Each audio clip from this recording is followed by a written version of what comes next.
5 taon na kaming kasal, ngunit hindi pa rin ako nagdadalang tao. Hinimok ako ni Bayani na lisanin ang kumpanyang sabay naming itinayo, manatili na lamang sa bahay at ituon ang sarili sa pagpapalakas ng katawan upang makapaghanda sa pagkakaroon ng anak. Matapos ang maraming pagtatalo, napilitan akong pumayag. Bitbit ang liham ng pagbibitiw na aking nilagdaan, hinanap ko siya. Ngunit sa halip, narinig ko ang kanyang pakikipag-usap sa mga kaibigan. Bayani, seryoso ka na ba sa pagpapabuntis? Akala ko palusot mo lang iyon para mapaalis si Amihan. Iyong mga gamot na ipinahanda mo noon, hindi na ba kailangan? Masama rin kung sobra ang pag-inom ng ganoon. Bakit mo pa ginawa iyon? Sa huli, kailangan mo rin ng anak. Bakit mo pa pinahihirapan ang asawa mo? Malamig na tugon ni Bayani. Nais kong magkaanak. Pero hindi kay Amihan. Yumuko siya at marahang hinalikan ang babaeng nasa kanyang bisig. Ang magiging ina ng anak ko, dapat isang dalagang dalisay at walang bahid. Nagkatinginan ang lahat, walang nagsalita. Alam nilang lahat na si Amihan, ang kanyang asawa, ay minsang huminto sa pag-aaral upang kumayod at masuportahan ang pagsisimula ng negosyo ni Bayani, nagbenta ng alak sa bar, at minsan pang nagsayaw sa isang club. May isang nagtanong ng may pag-aalangan. Kung ganoon, bakit hindi mo siya hiwalayan? Dahil mahal ko siya. Ang asawa ko'y si Amihan lamang. Nagpalakpakan ng ilan, ngunit para sa akin, nakakatawa iyon. Sa huli, ang tinatawag nilang pag-ibig, nauwi lamang sa konsensya. Sa likod ng pinto ng silid, muli kong narinig ang tinig niyang po ng lambing para sa babae. Ligaya, mahal, bigyan mo ako ng isang anak na lalaki. Siya ang magiging tagapagmana ng grupo Ninghe. Mahinang tutol ni Ligaya. Ayoko, hindi naman ako ang asawa mo.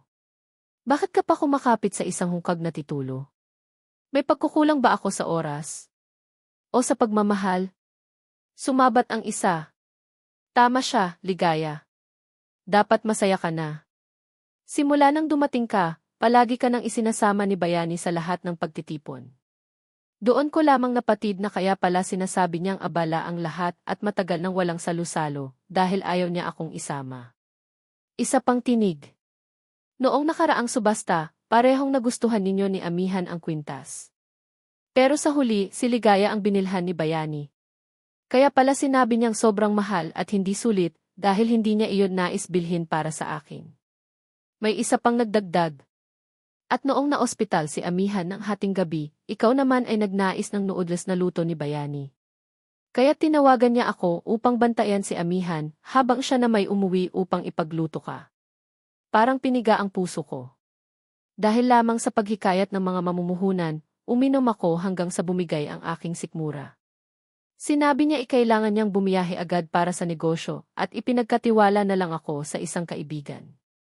Ako pa ang nakaramdam ng pagkakasala, iniisip na ako ang may kasalanan dahil mahina ang aking katawan. Habang lumilitaw ang isa't isa pang kwento, lalo akong lumubog sa kawalan. Hanggang sa tuluyan ng madurog ang puso ko. Kahit tag-init ng Hunyo, ramdam ko ang ginaw na tila nagielo ang buong katawan. Pinunit ko ang liham ng pagbibitiw na sana'y magsisilbing hakbang sa pakikipag-ayos. At tinawagan ko ang isang taong matagal ko nang hindi nakausap. Pakisiyasat si Bayani. Ang nais ko lang ay malaman ang kanyang mga naging relasyon nitong mga nakaraang taon. Tumawa ang nasa kabilang linya. Ano, dati iniwan mo ako dahil lang sa isang salita niya. Ngayon tama ako, hindi ba? May mga taong likas na walang utang na loob. Kahit anong gawin mo, hindi marunong magpasalamat. Hindi ba't sinabi ko sa'yo noon, masyadong mataas ang tingin ni Bayani sa sarili? Akala mo ba, dahil buong puso kang nagsakripisyo, magpapasalamat siya magpakailanman? Hindi. Mauumay lang siya. Tama. Naalala ko. Ngunit noong kabataan, sino ba ang nag-iisip ng ganoon? Ang alam lang kapag nagmamahal, ibibigay mo ang lahat. Salamat, hindi pa huli upang lumingon. Sabihin mo na lang kung hindi mo kaya o hindi ka lang naglalakas ng loob. Naunawaan ko namang mahirap labanan si Bayani ngayon. Alam kong maaari akong kumuha ng pribadong investigador, ngunit hindi hanga si Bayani. Kung nagawa niyang itago sa akin ang lahat, ayokong basta-basta magbigay ng babala. Sandaling natahimik ang kabilang linya. Hintayin mo. Sa loob ng 3 araw, kahit ang unang halik niya noong kabataan, malalaman ko. Napangiti ako bago ibaba ang telepono. Mainitin pa rin ang ulo niya gaya ng dati. 11:50. Sa wakas, bumukas ang pinto. Lasing na lasing si Bayani, nakasandal sa hamba, habang marahang inaakay ng batang babae sa kanyang tabi. Malinaw na dati nang sinabi na sa panahon ng paghahanda para magbuntis, bawal uminom ng alak. Ngunit lagi niyang sinasabi na wala siyang magawa. Noong una, naniwala akong wala talaga siyang pagpipilian, pero ngayong iniisip ko, isa lang pala iyong palusot. Para ako mismo ang umiwas na maging malapit sa kanya. Mas epektibo pa kaysa gamot na pampigil ng pagbubuntis. Hindi ako bumangon. Wala nang nagawa ang batang babae kundi alalayan si Bayani papasok ng bahay. Nang dumaan siya sa harap ko, mahinang tawag ang ibinigay, Direktor Amihan. Hindi ako sumagot, tinitigan ko lang siyang ipinasok si Bayani sa silid tulugan. Hinubad niya ang sapatos at medyas nito. Pagkatapos ay nagtungo siya sa kusina para maghanda ng isang basong tubig na may pulot at lemon. Nang uminom si Bayani mula sa kamay niya, at pag-angat ng ulo ay nakita akong nakatayo sa may pinto. Sandaling nagtaka siya, na para bang ngayon lang niya napansin na hindi ako ang nag-aalaga sa kanya. Agad niyang itinapon ang baso at iniunat ang kamay patungo sa akin. Lumapit ako sa kanya. Nataranta ang dalaga, pilit niyang iningatan ang baso, ngunit sa kanyang mga matang tila kalmado, may kislap ng kahihiyan. Kasunod niyon ay ang malakas na sigaw ni Bayani. Ligaya? Bakit ka nandito? Hindi mo ba alam na ayaw ni Amihan na pinapasok ng iba? Mahinang sagot ni Ligaya, hindi ko po alam. Hindi ka ba marunong magbasa ng mga patakaran para sa mga assistant? Balikan mo at aralin mabuti. Kapag naulit pa, huwag ka nang pumasok. Namutla ang mukha ni Ligaya, bahagyang namula ang mga mata. Tumingin siya sa akin, tapos kay Bayani, pasensya na po, Ginoong Bayani. Nag-aalala lang po ako dahil sobra kayong uminom. Hindi na maulit. Nanlamig ang tinig ni Bayani, sige na, umuwi ka na. Sa susunod na uminom ako sa mga pagtitipon, si Kalihim Dandy na lang ang maghahatid sa akin. Ayaw kong hinahawakan ako ng ibang babae. Yumuko si Ligaya at inilapag ang baso sa tabi ng kama, na natili ang tingin niyang may pagnanasa kay Bayani. Pagkatapos, iwasang tumingin sa akin, saka lumabas. Dahan-dahang bumangon si Bayani, niyakap ako sa baywang at nagpaliwanag. Amihan, patawad, sobra lang ang nainom ko. Napagkamalan ko siyang ikaw. Ibinaling ko ang mata ko sa tuktok ng ulo niya. Tinanong ko, sino siya? Natigilan si Bayani. Si Ligaya, bagong assistant na kinuha ko. Medyo padalos-dalos lang sa trabaho. Isang kumpanya lang naman kami, pero ngayon ko lang nalaman na kumuha siya ng bagong assistant. Sapat ng patunay kung gaano nakalala ang relasyon namin itong mga nakaraang buwan. Paalisin mo siya. Ano? Nagulat si Bayani na patingala. Maging si Ligaya na hindi pa nakakalayo, natigilan at napalingon sa akin. Sigurado akong nasa panahon pa lang siya ng pagsubok. Kung hindi siya angkop, mas mabuti nang tanggalin agad kaysa magsayang ng oras. Bukas, ipagawa mo sa Ilki ang proseso. Kung may kabayaran, ibigay ng buo. Bayani inanatili si Ligaya sa lugar, nanginginig ang kamay at paa, puno ng pangulila ang mukha. Hindi siya tiningnan ni Bayani, malamig na utos lang, lumabas ka. Umiiyak si Ligaya habang lumalakad palayo. Amihan, seryoso ka ba? Kunot noong tanong ni Bayani. Hindi ako sumagot. Tumayo siya, hinubad ng isang kamay ang kurbata. Dahil lang ba pumasok siya rito, o dahil siya ang nag-abot ng tubig? Dahil lang sa maliit na bagay na yon, gusto mong mawalan ng trabaho ang isang baguhan? Amihan, kailan ka naging ganitong klaseng tao? O baka naman basta ka nalang nagagalit at nagbubunto ng sama ng loob? Tinitigan ko ang pulang marka sa batok niya, lantad, tahasang nakakapanghamon. Inisip ni Bayani na ang pananahimik ko ay tanda ng pagsang-ayon. Hinawakan niya ang kamay ko at marahang inalog. Sige na, huwag ka nang magalit. Kung gusto mong magbitiw, pag-usapan na lang natin sa susunod. Pero ngayong araw lang naman unang nakapunta si Ligaya sa bahay natin, kaya normal lang na hindi pa niya alam ang mga patakaran. Bukod pa roon, ang pagbibigay ng tubig sa iyo ay bahagi rin ang tungkulin niya, kaya wala namang mali roon. Huwag ka nang magselos ng wala sa lugar, napaiyak mo na tuloy ang bata. Mamaya, humingi ka na lang ng paumanhin sa kanya, tapos na ang usapan. Gumalaw ang mga mata ko, mula sa pulang bakas na iyon patungo sa basong nakapatong sa tabi ng kama.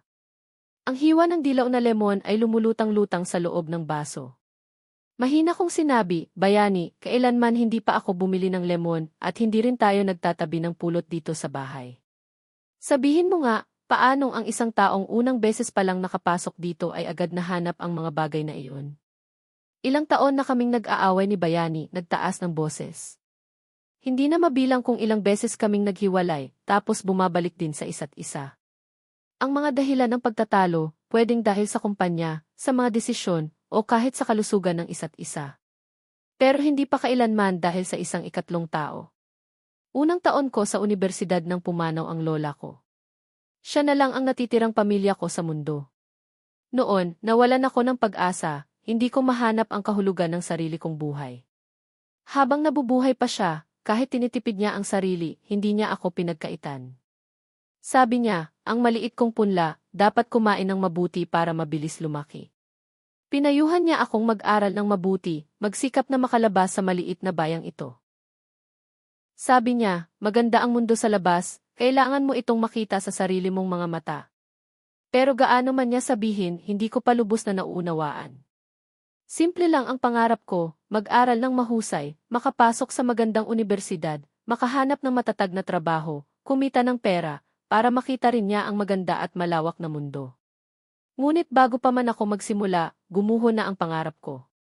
Bago siya pumanaw, mahigpit niyang hinawakan ang kamay ko, paulit-ulit na bilin, kailangan mong mabuhay ng maayos. Panahong iyon, para akong aninong walang kaluluwa.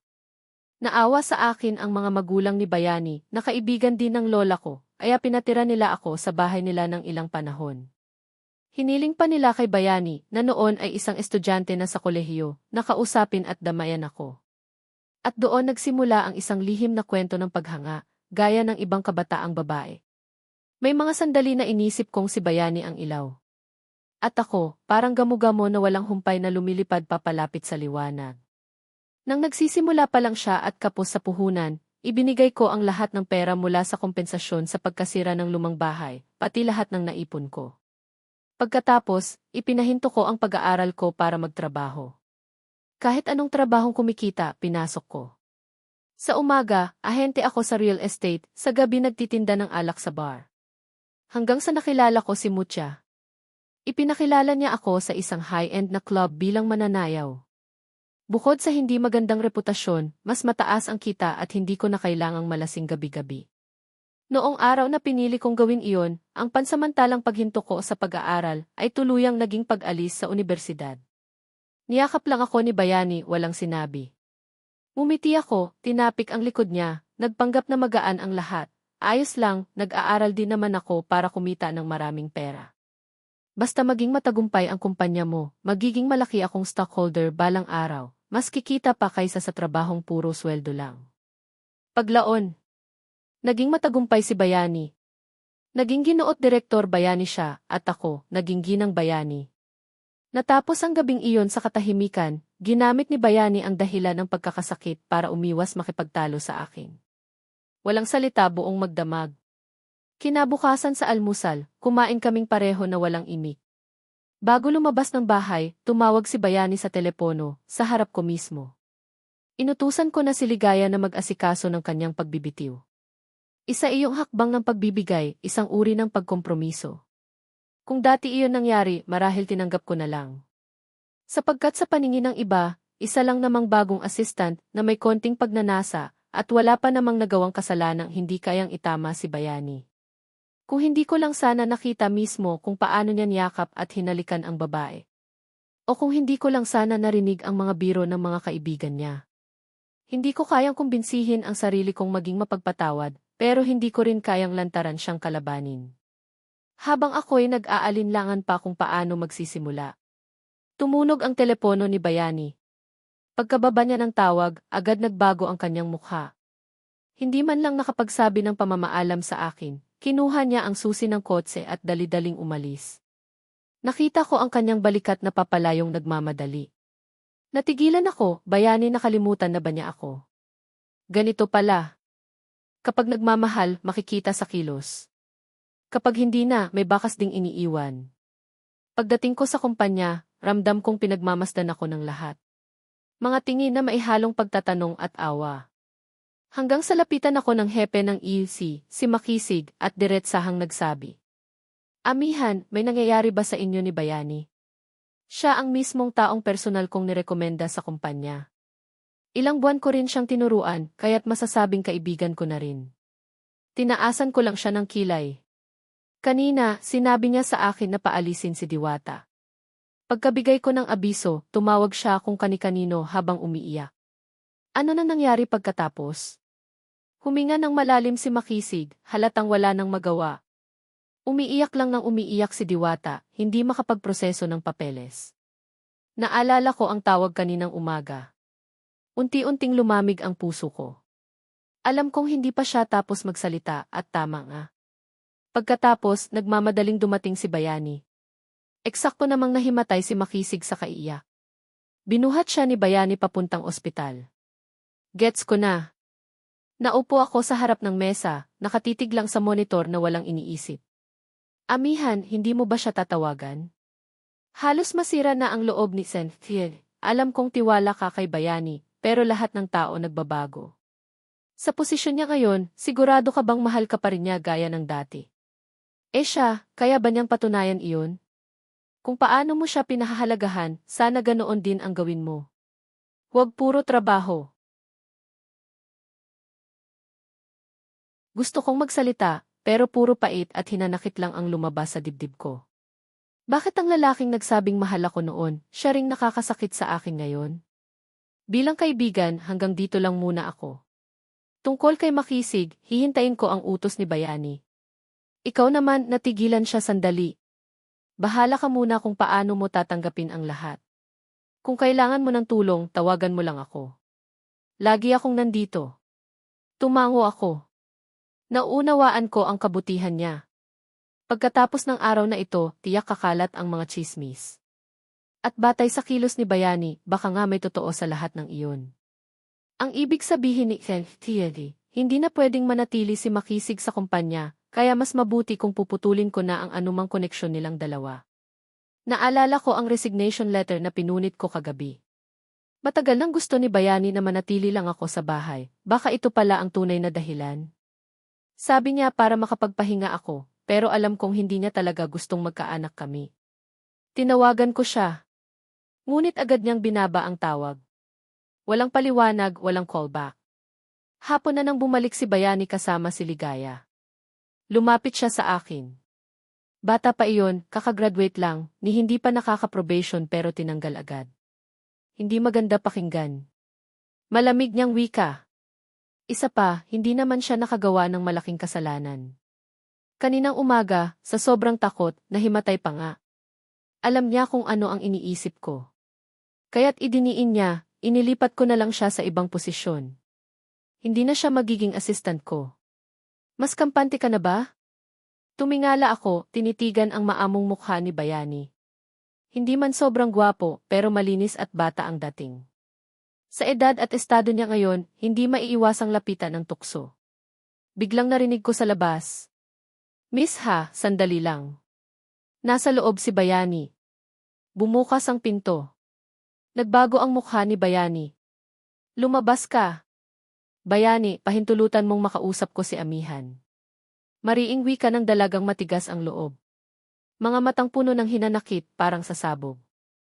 Amihan, mali ako kagabi nang pumasok ako sa bahay mo nang walang permiso. Pero wala ka rin bang pagkakamali? Umuwi siyang lasing at walang nag-alaga. Wala ka bang pakialam sa kanya? Tumitig siya sa akin, may halong hamon. Alam kong hindi ka masaya, pero paalisin mo ako dahil lang doon. Wala kang karapatan. At isa pa, mali ang paghalo ng damdamin sa trabaho. Iyan ang tunay na kasalanan. Habang tumatagal, mas nagiging mapangahas siya, parang siya ang nagtatama ng sistema. Kung hindi mo kayang tiisin na may ibang nag-aalaga kay Bayani, ikaw ang dapat lumipat ng posisyon. Iwanan mo na ang pagiging si at gawin mo siyang special assistant. Tiningnan ko siya, Pagkatapos ay tumingin kay Bayani sa tabi niya. Parang isang magkasintahang pinipigilan ng pangatlong tao. At ako ang naging pangatlo. Ngayon, handa na akong magsalita. Ligaya, una, pumasok ka sa opisina ko nang walang pahintulot, hindi ako natuwa. Pangalawa, kahit hindi ako ang opisyal na asawa, ako pa rin si Amihan. May sapat akong karapatan para tanggalin ka. At panghuli, tinitigan ko siya ng diretsyo. Ang relasyon namin ni Bayani hindi mo saklaw. Kung hindi mo matanggap, problema mo na iyon. At kung may kakayahan ka, sige, gawin mong ikaw ang maging asawa niya. Hindi pa ako natatapos nang biglang nagalit si Bayani. Hinila niya ako palapit at mahigpit na niyakap. Amihan, ang asawa ni Bayani, ikaw at ikaw lang. Pagkasabi niya, sinigawan niya si Ligaya. Lumabas ka. Huwag mo na akong pilitin magsabi ng pangatlong beses. At isa pa, kung gusto mong magtrabaho, magtrabaho ka. Kung ayaw mo, umalis ka. Huwag mong isipin na mahalaga ka. Tumakbo si Ligaya palabas, umiiyak. Nakasandal ako sa dibdib ni Bayani, naririnig ang tibok ng kanyang puso. Ako ang dapat na protektado, pero bakit hindi ako masaya? Nagkunwari akong nakahanap ng ginhawa sa bisig niya, ngunit sa loob-loob ko'y naguguluhan. Masyado siyang biglang nagalit. Sa dami ng taon naming magkasama sa negosyo, hindi dapat ganoon kadali ang galit niya. Mas lalo lang siyang mukhang may tinatago. Sa mga huling araw, ramdam kong hindi na kami makakabalik sa dati. Kahit hindi na siya lumalabas sa mga pagtitipon, kahit laging nasa oras, kahit may panahon kaming kumain o manood ng scene. Kapag may binhi ng duda, tiyak tutubo ito. Nakipagkita na ako sa abogado para sa divorce. Naghahanda na akong magpaalam ng maayos. Dumating ang mga dokumentong ipinadala ni Mucha habang papasok sana ako sa opisina. Amihan, nandyan na ang report. Salamat. Matagal siyang nag-type ng reply, kaya nagbiro ako. Bakit? Sabihin mo na lang diretsyo, hindi bagay sa iyo ang nagtatago ng iniisip. Sa huli, ito lang ang sagot niya. Kung may kailangan ka, tawagin mo ako. Parang tinusok ang puso ko. Nagdesisyon akong umuwi na lang. Wala na akong gana pumasok. Sa study room, binuksan ko ang mga papeles. Mas matindi pa ang pagtuon ko kaysa sa anumang business plan. Professional si Mucha. Maikli ang panahon ng investigasyon pero napakadetalye ng ulat. Bawat babae ni Bayani, malinaw ang profile. Bawat isa. Mula nang simulan naming magplano ng anak hanggang sa kasalukuyan. Halos 5 taon. Hindi siya tumigil kahit kailan. Habang wala akong kaalam-alam, sira na pala ang kasal na ito. Binuklat ko ang bawat pahina. At ramdam kong dahan-dahang lumulubog ang puso ko. Maingat na itinago ni Bayani ang lahat. Palagi lamang siyang pumipili ng mga babae mula sa ibang syudad at tuwing may biyahe sa trabaho ay saka lamang niya sila dinadalaw. Bawat isa, tumatagal ng halos 3 buwan pagkatapos ay papalitan ng bago. Hanggang 1 taon mahigit na ang nakalipas nang lumitaw si Ligaya. Simula noon, wala nang bagong mukha sa tabi niya. Ang lahat ng mga babaeng iyon may iisang katangian, mga batang estudyante sa unibersidad, sariwa at magaganda. Doon ko tuluyang naunawaan ang sinabi niya noong gabing iyon. Ang magiging ina ng anak ko ay kailangang isang malinis na dalagang estudyante. Nakakatawa. Ako, na minsang isinakripisyo ang pag-aaral at pati pangalan alang-alang sa pag-ibig. Ngunit nang maubos na ang pasasalamat ni Bayani, ang lahat ng iyon ay naging tinik sa puso niya. At ang mga tinik na iyon, nasa kamay niya, unti-unting itinusok pabalik sa akin. Nang bumalik si Bayani, kagagaling ko lang sa pagpapadala ng pera kay Haraya. Hindi naman tama na hayaan siyang tumulong ng walang kapalit. Nang makita niya akong lumabas mula sa silid-aklatan, halatang nabigla rin siya. Bakit hindi ka pumasok sa trabaho? Lapit niya sa akin. Bakit parang maputla ka? May masama ba ang pakiramdam mo? Ihahatid na lang kita sa ospital. Umiling ako, nagtanong pabalik, bakit ka umuwi? May bigla ang biyahe sa trabaho. Dumaan lang ako para kumuha ng ilang gamit.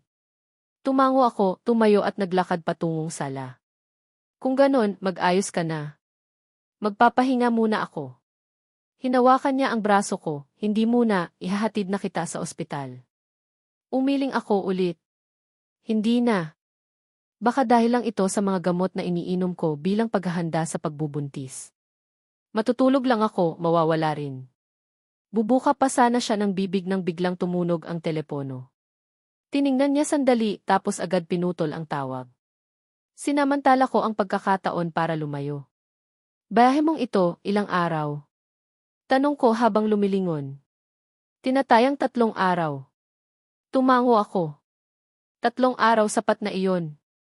Pagbalik niya, umaasa akong magugustuhan niya ang inihanda kong regalo. Ngunit sumunod pa rin siya sa akin. May gusto ka bang sabihin? Sabihin mo na, hihintayin ko. Hindi ako mapalagay na iwan kang mag-isa. Napangiti ako ng banayad. Isang lalaking kay ganda sanang alagaan. Sayang lang na dungisan na. Naisip kong sa loob ng ilang taon, niloko niya ako at nakibahagi pa ako ng asawa sa iba. Napakagat ako ng labi, pinipigil ang pagkahilo. Ayaw ko na siyang makita, kaya't malamig kong sabi. Wala.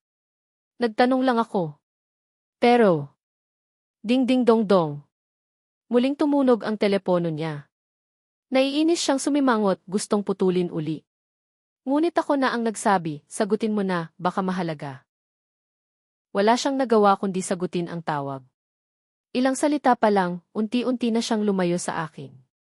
At kasabay noon, lumambot ang tono ng boses niya. Agad kong naintindihan. Tahimik akong pumasok sa silid. Bago ko tuluyang isinara ang pinto, napatingin siya sa akin. Sa sandaling nagtama ang mga mata namin, malinaw pa ang lambing sa kanyang paningin. Ngunit malamig kong ibinaling ang tingin at isinara ang pinto. Sandali siyang natigilan. Para saan ba ang bigat sa dibdib niya? Para ba sa tawag ni Ligaya na sumasakit daw ang tiyan? O para sa malamig kong mukha? Hindi na siya nag-isip pa. Dahil sa pangulit ni Ligaya, dali-dali niyang inayos ang ilang gamit. At umalis sa sinasabing biyahe sa trabaho. Pagkaalis niya, hindi ako nakatulog. Mag-isa lang akong nakaupo sa tahimik na silid, nag-iisip. Tumunog ang telepono. Mensahe mula kay Haraya. Ibinalik niya ang perang pinadala ko. At may kasamang reklamo. Tumutulong lang naman ako tapos babayaran mo pa? Ano tingin mo sa akin? Wala na akong ganang mag-type. Kaya diretso ko siyang tinawagan. Pagkarinig ko sa tinig niyang puno ng tampo, bigla akong natawa. Pagkatapos, banayad kong tugon. Ikaw ay kaibigan. Kaibigan daw. 5 taon tayong walang kontak, tapos basta mo na lang pinutol lahat. Nabasa mo na ba ang mga dokumento? Hindi siya masaya. Nasabi ko na noon, hindi pwedeng puro trabaho at si Bayani lang ang mundo mo. Kung gusto mong magmahal ng iba, mahalin mo muna ang sarili mo. Ang turing sa'yo ni Bayani hindi pagmamahal, kundi pagpapaamo. Para ka lang ari-arian niya. Tumango ako kahit hindi niya nakikita. Maliit na tinig ang sagot ko. Tama ka, Haraya. Masaya ako. At humihingi rin ng paumanhin. Masaya dahil nawala ang maling pag-ibig, ngunit nabawi ko ang isang tunay na kaibigan. Paumanhin dahil minsan, madali kong binitiwan at pinutol ang ugnayan namin. Sandali siyang natahimik tapos napabuntong hininga. Sige na nga. Ang bait ko kasi. Pero tandaan mo, wala nang susunod na pagkakataon. Kapag na-block mo pa ako ulit, tapos na talaga. Hindi na. Mahina kong pangako. Si Haraya ay isa sa mga unang may-ari ng bar kung saan ako nagtrabaho noon. Magaan ang ugali namin sa isa't isa, at madalas siyang nag-aalala para sa akin. Pero hindi siya gusto ni Bayani. At si Haraya, hindi rin gusto si Bayani. Tuwing nagtatagpo silang dalawa, parang dalawang tigre na nag-aagawan ng teritoryo. Laging matindi ang banggaan. Maraming beses na rin kaming nagtalo ni Bayani dahil kay Haraya. Akala ko noon, hindi lang niya ako pinagkakatiwalaan. Sabi niya, walang dalisay na pagkakaibigan sa pagitan ng lalaki at babae. Sa mga panahong iyon, nakipag-ugnayan sa akin ang abogado at sinabi niyang ayaw ni Bayani ng diborsyo, nais niya akong makausap. Inisip ko, wala na kaming dapat pag-usapan yon. Ngunit ang diborsyo ay kailangang maganap.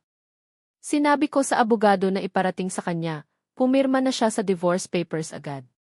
Ayokong dumating sa punto na kapag may nangyari sa kanya, kailangan kong makipagsapalaran sa mga anak niyang hindi naman akin para lang agawin ang karapatan kong pagmamayari. Noong araw ng pag-aasikaso ng diborsyo, nagtakda ako ng oras para magkita kami ni Bayani sa Civil Registry. Tahimik kaming pumirma at tumanggap ng sertipiko. Maayos ang lahat. Ngunit nang aalis na ako, hinawakan niya ako. Pwede ba tayong mag-usap sandali? Tinitigan ko siya sa likod ng kanyang sunglasses, mukhang pagod at ligalig. Sa huli, pumayag akong sumama sa kanya papasok sa isang maliit na cafe. Alam mo na ang lahat, di ba? Siya ang unang nagsalita. Ano nang ibig mong sabihin? Ang tungkol sa paulit-ulit mong pagtataksil. O ang pagpapalit mo ng gamot ko na para sa pagpapalaking mag-anak. O ang pagpapanggap mong gusto mong magkaanak para lang mapaalis ako sa kumpanya. Ayon ang pagkakasalungat ang tanong ko. Hawak-hawak niya ang noo, sinusubukang magpaliwanag. Ngunit ikaw pa rin ang iniibig ko. Ang mga babae roon, sandali lang, hindi nila makontrol ang sarili. Kahit si Ligaya, hindi mo ba nakikita? Maliwanag na katulad kanya noong bata pa, dalisay, inosente, at handang sumugal dahil sa pag-ibig. Mahirap para sa'yo ang magdalang tao, alam mo yan. Bakit kailangang pilitin mong ikaw lang ang magbuntis? Hindi ba mas maganda kung may ibang magpapasuso para sa'yo? Mayaman ka na sa murang edad, may asawa na maalaga, may anak na cute. Araw-araw nasa bahay, alagaan ang pamilya, gawin ang mga bagay na gusto mo. Hindi ba iyon ang pangarap mo noon? Pinigil ko ang pagnanais na sampalin siya. Huminga ng malalim bago ako sumagot. Salamat sa pag-ibig mo, pero nakakalungkot, makasarili ang pag-ibig mo. Hindi ko kaya ang pasaning iyon. Hindi mo kailangang kunin ang pangalan ng pag-ibig para lang magkunwaring nagsisisi ka. Alam ko, hindi dahil sobrang mahal mo ako ang dahilan kung bakit ayaw mong ako'y umalis. Kundi dahil ayaw mong isuko ang lahat ng naibigay ko. Ang pag-ipon ng kayamanan ay para sa iyo ang paraan para makamit ang paghanga ng marami. Pero sa paghahangang iyan, gaano karami ang dahil sa tunay mong pagkatao, at gaano karami ang dahil sa pera mo. Sa totoo lang, sa tingin ko, hindi mo na rin malaman ang pagkakaiba. Bayani, aminin mo na. Matagal mo nang sawang-sawa sa relasyon natin. Tuwing nakikita mo ako, naaalala mo ang mga panahong bigo at lugmok ka noon. Natatakot ka na baka banggitin ng iba ang nakaraan ko sa harap mo, kaya gusto mong iwasan ko ang mga tao sa paligid mo. Pero tinatamasa mo pa rin ang pagmamahal at pagtitiwala ko, hindi mo ako kayang pakawalan, kaya ikinulong mo ako sa ilalim ng iyong mga pakpak. Pinapabuhay mo ako sa mga kasinungalingang ikaw mismo ang lumikha. Pero batay saan? Bakit kailangan kong palaging magpaloko? Bakit ako ang laging nasasaktan? Hindi ko talaga maunawaan. Si Bayani, bilang nakinabang, ginamit ang mga sakripisyo ko para makarating sa kinaroroonan niya ngayon.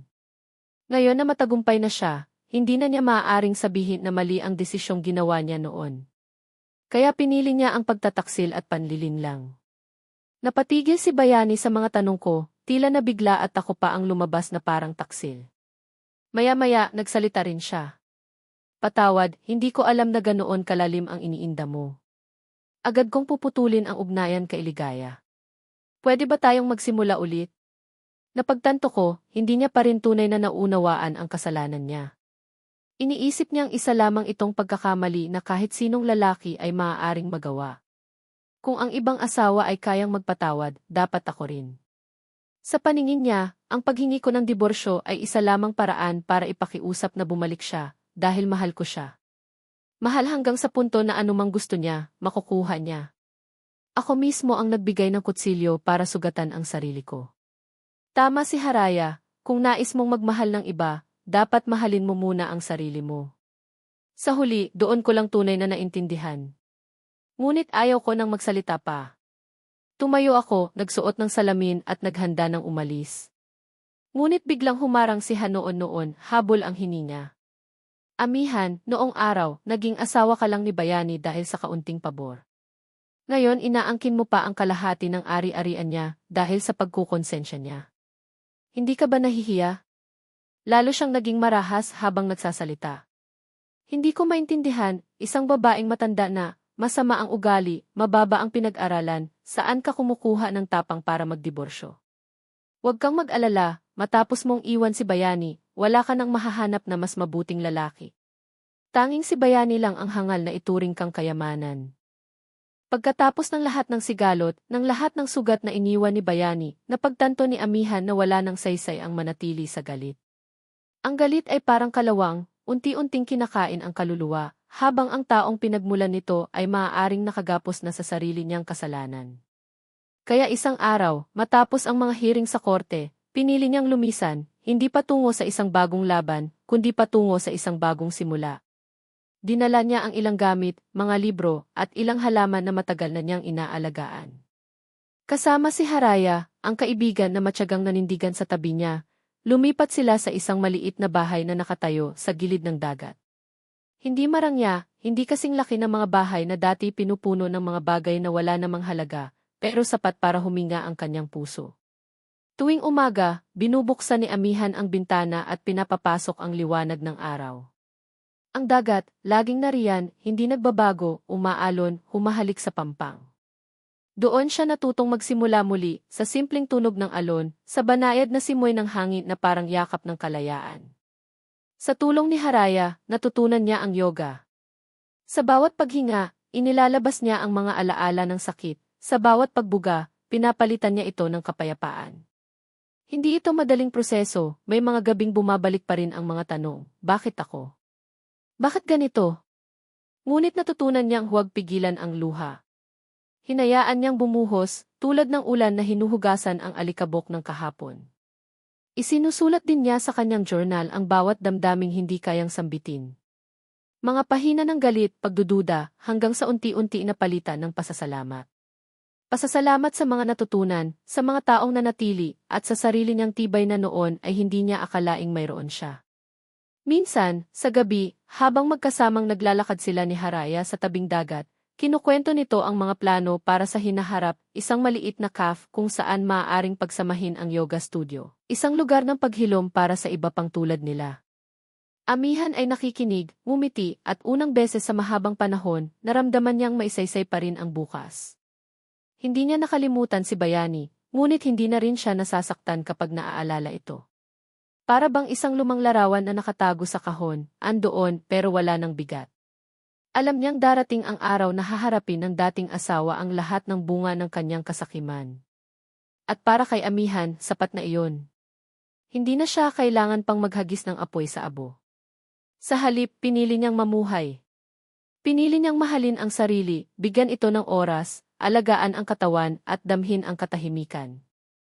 At sa bawat paglipas ng araw, mas malinaw niyang nakikita, hindi siya biktima, kundi isang tao na muling bumangon mula sa pagkawasak. Isang umaga, habang nakaupo siya sa balkonahe, hawak ang tasa ng kape at nakatingin sa lawak ng dagat, kinuha niya ang kanyang panulat. Isinulat niya ang mga salitang bumuo sa buod ng lahat ng kanyang paglalakbay. Sa wakas, natutunan kong mahalin ang sarili ko, at iyon ang pinakamahalagang pag-ibig.